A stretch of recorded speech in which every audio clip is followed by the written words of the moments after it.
Okay, magandang araw mga ka-DIY. So, ang pag-uusapan naman natin ngayon ay tungkol sa isang pyesa o isang circuit na yung model to is MT3608.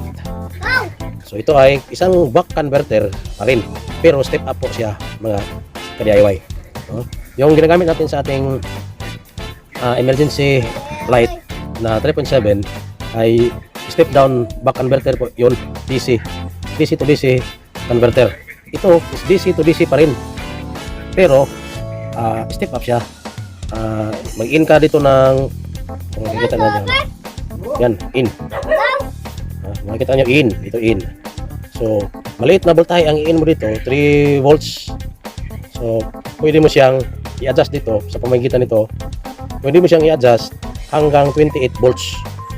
Okay. So, saan ba natin ito gagamitin? Halimbawa, ito ay 12 volts. So, medyo apat na LED na lang ang ilaw dito mga DIY kasi medyo sira na. Apat na lang na ilaw, pero ilaw pa siya. So, halimbawa, magtatanong, saan ba natin pwedeng gamitin itong step up converter na ito? Halimbawa, pwede tayo sa ating mga emergency light na ginawa, yung 3.7 volts lang na bulb, wala kang available, tapos meron kayong 12 volt na ganito, yung may thread ha, kasi hindi ito malalagay sa ating receptacle. So, halimbawa, meron kayong 12 volt na ganito, 12 volt to eh, susubukan natin mamaya ito. Pwede itong gamitin doon sa emergency light natin na 3.7 volts, diba? So, yung output niya papuntang bulb ay idadaan mo na dito. So, i-step up mo natin ito ng 12 volt. So, 4.2 ang pwede natin i-in dito kasi 4.2 yung full charge ng ating ginagamit na LED emergency light na 18650 na battery. So, pwede po siya natin gamitan ng 12 volt na LED bulb gamit ito. Kasi step up natin to. So, susubukan natin to. I-step up natin to mga ka-DIY. Yan mga ka-DIY. Meron tayong power supply na sinet natin ng 4.2. So, ito siya. Yan. So, susubukan natin i-test kung ilan po yung output niya. Okay. Lang, positive negative lang din. Yan, meron siyang 4.11 volts. Katulad din ang magkadikit lang yun ang voltahe galing sa ating power supply. Nung tinetest natin, 4.11 pong labas siya dito. Yan, 4.16. At dito sa ating power supply, 4.2. Okay. So, subukan natin siyang i-step up. Gamit yung screw natin, maliit, ay adjust po natin siya. Dito. Okay, so, at subukan natin mga ka-DIY. Pa-clockwise. Pa-clockwise po tayo. Ito, maliit na talaga ang screw.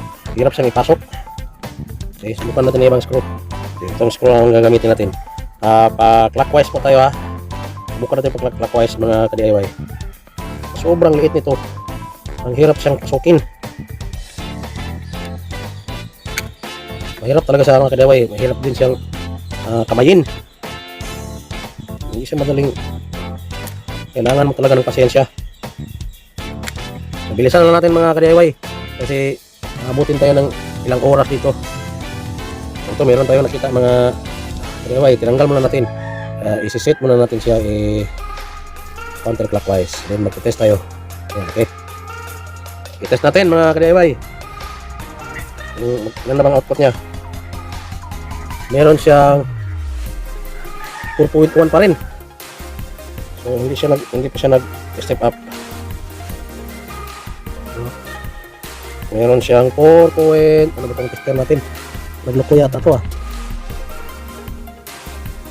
Yan, 4.11. So kulang pa. Ilang turns pa lang yun. So pipihitin pa natin ng ilang pang turns mga ka-DIY. Then test ulit. Hindi pa rin. So bolt in, hindi pa rin siya mga ka-DIY. So baka baliktad to. So subukan natin baliktarin. So yan mga ka-DIY, biniligtad natin, ginawa natin clockwise yung turns niya. So nakakuha tayo, mayroon tayong 28 volts 27 volts. So, mali pala na itong turns natin kanina. So, clockwise yun. Ngayon, counterclockwise, pabaliktad. Hala. So, nakakuha tayo ng 27 volts. Ibalik natin siya. Gawin natin siyang 12 volts mga ka-DIY. Ito na mga ka-DIY, nakuha pa na natin. Medyo mahirap din siya kasi mabilis siyang mag-respond. So, ang ating range po sa ating supply ay 4.4 volts. So, i-test po natin. Test po natin, oh. Kung ilan ang output niya. Yan mga ka-DIY, meron siyang 13.1. Nagbabago-bago ang kanyang voltahe mga ka-DIY. Maging 13.5. So, i-adjust lang po natin siya. So, pwede na natin itong gamitin sa ating 12 volt na ito, bulb. So, sa 4.2 na supply, power supply, ay pwede na natin siyang gamitin. Okay, mga ka-DIY. So, nagbabago-bago siya. Medyo kabago-bago ang kanyang range na kanyang voltahe. So, pwede natin siyang ibalik pa counterclockwise. Yan. Then, test ulit. Test ulit. So, meron tayong 12.4. Okay, 12.3. Nag-range siya dyan. Yan. 12.8, 12.7, 12.6. Yan. Bago-bago ang kanyang voltahe. Pero, okay na po siya mga ka-DIY. Pwede natin siyang i-supply dito sa ating 12 volts gamit lang ang ano natin, emergency light na 3.7 volts. So, subukan natin to. Susundahin muna natin. Ayan mga ka-DIY. So, umilaw ang ating 12 volt na bulb. So, medyo, sinsya na kayo, medyo malilim na dito sa pwesto ko. So, ang ating supply ay 4.4 volts. Tinadaan natin sa ating DC to DC back converter na step up. So, sinet natin siya ng 12 volt yung out. Ito, yung 12 volt na bulb, napailaw niya. So, sa ating pong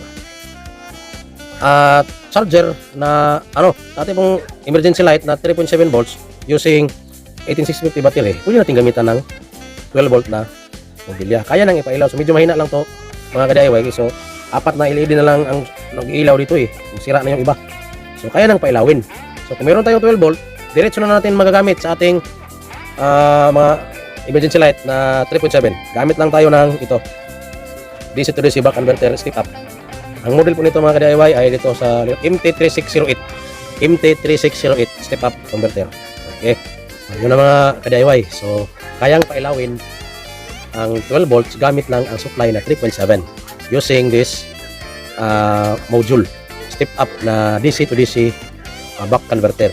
So, gumamit na tayo sa ating emergency light mga ka-DIY ng step down. So, ito naman step up. So, dyan lang ilalagay sa out ng ating switch papuntang bumbilya, papuntang bulb. Dito lang natin siya ilagay. Kung malaking space ng 12 volt ninyo nga bulb, pwedeng sa ilalim natin siya ilagay para ma-supplyan niya. So, nakita niyo naman mga ka-DIY na umilaw siya. So, isang innovation pa rin mga ka-DIY gamit itong step up. So, sa ating 3.7 na rechargeable emergency light na ginawa, pwede natin gamitan ng 12 volt na bulb. Pero, gamitan natin siya ng step up. So, 4 point something o volts ang kanyang in. Tapos, i-step up niya ang pinakamataas na output nito mga ka-DIY is 28 volts. Okay, 28 volts. So, pwede natin gamitin. Gamitan ng 12 volt na yung may thread. Hindi ito. Yung may thread na 12 volt bulb para sa ating emergency DIY na may using 3.7 o 18650 battery, 4.2 volts. So yun, maraming salamat mga ka-DIY.